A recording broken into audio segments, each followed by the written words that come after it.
মহাকাশ অভিযানের ইতিহাসে কিছু নাম চিরকাল অমর হয়ে থাকবে। সের্গেই ক্রিকালেভ সে বিরল ব্যক্তিত্বদের একজন, যিনি শুধু নিজের দক্ষতা, অধ্যাবসায় এবং সাহস দিয়ে সোভিয়েত ইউনিয়ন থেকে শুরু করে রাশিয়ার স্পেস প্রোগ্রামের অগ্রগতিকে অনন্য উচ্চতায় নিয়ে গেছেন। তার জীবন কেবল একজন কসমোনটের কীর্তির গল্প নয়, বরং ইতিহাসের কঠিন রাজনৈতিক পরিবর্তনের সাথেও জড়িত। এমনকি তাকে পৃথিবী থেকে অনেক দূরে কক্ষপথে ভাসতে ভাসতে দেখতে হয়েছে সোভিয়েত ইউনিয়নের পতন এবং নতুন রাশিয়ার জন্ম। তার অসাধারণ সেবা এবং বিপুল সময় ধরে মহাকাশে অবস্থানের কারণে তিনি the last citizen of USSR নামেও পরিচিত। নমস্কার, উৎস ফ্যাক্টের আর একটা নতুন ভিডিওতে আপনাদের সবাইকে স্বাগত। আজ বলবো সের্গেই কনস্টান্টিনোভিচ ক্রিকালেভের কথা, যিনি মহাকাশ যাত্রার এক কিংবদন্তি। শৈশব ও প্রাথমিক জীবন। সের্গেই কনস্টান্টিনোভিচ ক্রিকালেভ 1958 সালের 27 আগস্ট লেনিনগ্রাদ, বর্তমানে সেন্ট পিটার্সবার্গ শহরে জন্মগ্রহণ করেন। শৈশব থেকেই তার মধ্যে প্রযুক্তির প্রতি অদম্য আগ্রহ দেখা যায়। স্কুল জীবনে তিনি বিজ্ঞান, গণিত এবং প্রকৌশলে দক্ষতা অর্জন করেন। তরুণ বয়সে বিভিন্ন মডেল রকেট এবং বিমান তৈরির শখ ছিল। এই শখই তাকে মহাকাশ অভিযানের প্রতি প্রেরণা দেয়। পরে তিনি লেনিনগ্রাদ মেকানিক্যাল ইনস্টিটিউটে এয়ারক্রাফট ইঞ্জিনিয়ারিংয়ে পড়াশোনা করেন এবং সেখান থেকে 1981 সালে স্নাতক হন। স্নাতকের পর তিনি এনার্জিয়া রকেট অ্যান্ড স্পেস কর্পোরেশনে যোগ দেন, যেখানে সোভিয়েত স্পেস প্রোগ্রামের মূল প্রকৌশল এবং অপারেশনাল কাজকর্ম পরিচালিত হতো। 1985 সালে তাকে কসমোনট প্রার্থী হিসেবে বাছাই করা হয়। তার প্রযুক্তিগত জ্ঞান, উচ্চমানের স্বাস্থ্য এবং মনস্তাত্ত্বিক দৃঢ়তা তাকে দ্রুত প্রাথমিক এবং উন্নত প্রশিক্ষণ কোর্সে উত্তীর্ণ হতে সাহায্য করে। সোভিয়েত স্পেস প্রোগ্রামের অন্যতম শক্তিশালী দলে তিনি অন্তর্ভুক্ত হন। সেই সময় সোভিয়েত ইউনিয়নের মহাকাশ স্টেশন মির ছিল কক্ষপথে রাশিয়ার গর্বের প্রতীক। ক্রিকালেভ ওই মির প্রজেক্টেই তার প্রথম যাত্রা শুরু করেন। সের্গেই ক্রিকালেভের প্রথম মহাকাশ যাত্রা হয় সোয়ুজ TM-7 মিশনে। 1988 সালের নভেম্বরে তিনি মির স্টেশনে যান।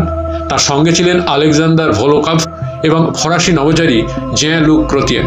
এই অভিযানে তিনি প্রায় 151 দিন মহাকাশে অবস্থান করেন এবং মির স্টেশনের বিভিন্ন বৈজ্ঞানিক গবেষণা ও রক্ষণাবেক্ষণের কাজ করেন। প্রথম মিশন সফলভাবে শেষ হওয়ার পরই তার দক্ষতা আন্তর্জাতিকভাবে প্রশংসিত হয়।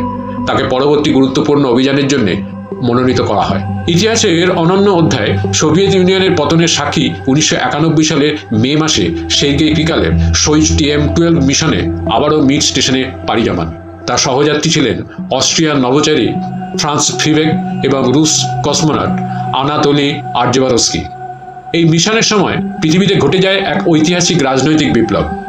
সোভিয়েত ইউনিয়ন ভেঙে পড়ে এবং রাশিয়া সহ বিভিন্ন নতুন দেশ আত্মপ্রকাশ করে। মহাকাশে অবস্থানরত ক্রিকালেভের কাছে পৃথিবীর এই বিশাল পরিবর্তন ছিল এক অভূতপূর্ব অভিজ্ঞতা। প্রাথমিকভাবে 5 মাসের মিশনের কথা থাকলেও নতুন সরকারের অর্থনৈতিক সংকট এবং প্রশাসনিক বিশৃঙ্খলার কারণে তার প্রত্যাবর্তন বারবার পিছিয়ে যেতে থাকে। শেষ পর্যন্ত তাকে প্রায় 311 দিন মহাকাশে কাটাতে হয়। এই কারণে তাকে দি লাস্ট সোভিয়েত সিটিজেন বলা হয়। যখন তিনি পৃথিবীতে ফিরে আসেন, তার পাসপোর্টে লেখা ছিল সোভিয়েত ইউনিয়ন, কিন্তু সেই দেশ ইতিমধ্যেই আর ছিল না। এই ঘটনা ইতিহাসের এক ব্যতিক্রমী অধ্যায় হিসেবে আজও আলোচিত হয়। এই 311 দিনের মিশন ছিল সেই সময়ের রেকর্ড। দীর্ঘদিন মাধ্যাকর্ষণহীন অবস্থায় থাকার ফলে তার পেশি এবং হাড়ের গঠন দুর্বল হয়ে গিয়েছিল। তার ওজন প্রায় 13 কেজি কমে যায়। তবুও তিনি মানসিকভাবে দৃঢ় ছিলেন। তার সহনশীলতা ও অধ্যাবসায়কে সারা বিশ্বের মহাকাশ গবেষণা সংস্থা শ্রদ্ধা জানায়। 1994 সালে সের্গেই ক্রিকালেভ আন্তর্জাতিক মহাকাশ স্টেশনের প্রাথমিক কর্মসূচিতে অংশ নেন। সে সময় নাসা ও রসকসমস এর যৌথ মিশনে তিনি স্পেস শাটল ডিসকভারি বা STS-60 মিশনে অংশ নেন। তিনি ছিলেন প্রথম রুশ কসমোনট যিনি আমেরিকার স্পেস শাটলে যাত্রা করেন। এটি ছিল যুক্তরাষ্ট্র রাশিয়া মহাকাশ সহযোগিতার নতুন যুগের সূচনা। পরে ISS এর নির্মাণ কাজ ও গবেষণায় তার গুরুত্বপূর্ণ অবদান রয়েছে। 2000 সালে তিনি ISS এক্সপিডিশন 1-এ ফ্লাইট ইঞ্জিনিয়ার হিসেবে কাজ করেন। পরে 2005-2006 সালে এক্সপিডিশন 11 মিশনে কমান্ডার হিসেবে দায়িত্ব পালন করেন। সের্গেই ক্রিকালেভের মোট 6টি মিশনে অংশগ্রহণ করেছেন। তার মহাকাশে থাকার মোট সময় প্রায় 803 দিন, অর্থাৎ প্রায় 2.5 বছর। দীর্ঘ সময় মহাকাশে থাকার জন্য তিনি দীর্ঘদিন রেকর্ডধারী ছিলেন।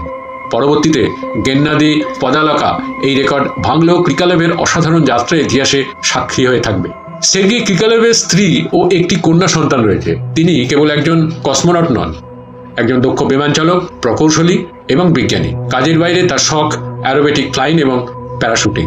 সোভিয়েত ইউনিয়ন এবং রাশিয়ার সর্বোচ্চ পদক ও সম্মাননা তিনি পেয়েছেন। এর মধ্যে উল্লেখযোগ্য হল hero of the Soviet union, order of Lenin, hero of the Russian federation, বিভিন্ন আন্তর্জাতিক পুরস্কার এবং নাসা এক্সপেকটেশনাল সার্ভিস মেডেল, অবসর ও উত্তরাধিকার। মহাকাশ যাত্রা থেকে অবসরের পরও তিনি স্পেস প্রোগ্রামের সাথে যুক্ত থেকে এনার্জিয়া কর্পোরেশনের গুরুত্বপূর্ণ প্রশাসনিক দায়িত্ব পালন করেছেন। বর্তমানে তিনি রাশিয়ার স্পেস প্রোগ্রামের অন্যতম পরামর্শদাতা। তার যাত্রা প্রমাণ করেছে যে অটল মনোবল এবং সাহস থাকলে মানুষ অসম্ভবকেও সম্ভব করতে পারে। আজও নতুন প্রজন্মের নভোচারীদের জন্য সের্গেই ক্রিকালেভ এক মহান প্রেরণার উৎস।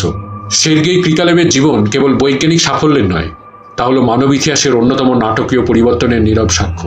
সোভিয়েত ইউনিয়নের পতন থেকে শুরু করে আন্তর্জাতিক সহযোগিতা, মহাকাশ স্টেশনের নির্মাণ, দীর্ঘমেয়াদী কক্ষপথে বসবাস, এই সব কিছুই তার কর্মজীবনের অংশ। যে সংকটময় পরিস্থিতিতেও তিনি নির্ভীকভাবে দায়িত্ব পালন করেছেন, তাকে বলে একজন দক্ষ নভোচারীর নয়, একজন দৃঢ়প্রতিজ্ঞ মানুষের পরিচয়। তার আত্মত্যাগ, তার অধ্যাবসায় এবং ইতিহাসের অংশ হয়ে ওঠার এই অনন্য কাহিনী আমাদের চিরকাল অনুপ্রাণিত করবে। যদি ভিডিওটা ভালো লেগে থাকে তাহলে চ্যানেলটিকে সাবস্ক্রাইব করে পাশে থাকা বেল আইকনটিকে প্রেস করে দেবেন, যাতে পরবর্তী ভিডিও দিলে সাথে সাথে তার নোটিফিকেশনটি আপনাদের কাছে পৌঁছে যায়। লাইক করবেন, কমেন্টস করবেন, ভালো লাগলে শেয়ার করবেন, পাশে থাকবেন। ধন্যবাদ, নমস্কার।